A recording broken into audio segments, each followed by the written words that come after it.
क्या यार, एक गर्लफ्रेंड नहीं पटा ली हो तुम, दिन रात उसी में लगे रहते हो।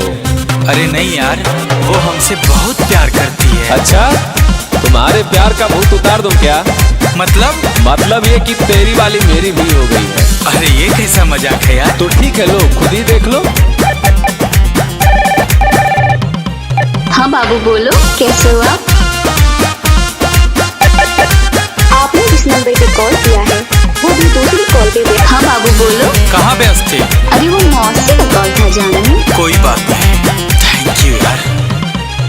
यारों इन लड़कियों की करें क्या बात, वफा कहें या बेवफा की जात। यारों इन लड़कियों की करें हम क्या बात, वफा कहें या बेवफा की जात। जिंदगी जीना तो बड़ी मुश्किल में है, दिल धोखे में है, धोखेबाज दिल में है, दिल धोखे में है, धोखेबाज दिल में है।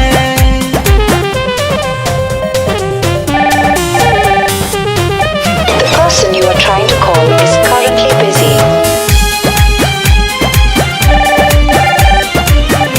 The person you are trying to call is currently busy.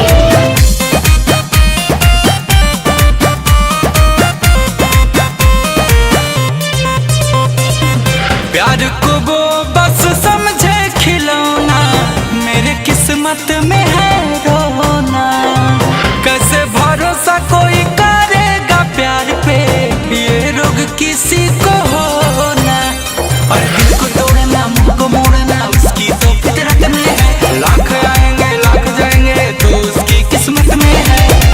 तड़पना तो प्यार में यारो हर महफिल में है, दिल धोखे में है, धोखेबाज दिल में है, दिल धोखे में है, धोखेबाज दिल में है।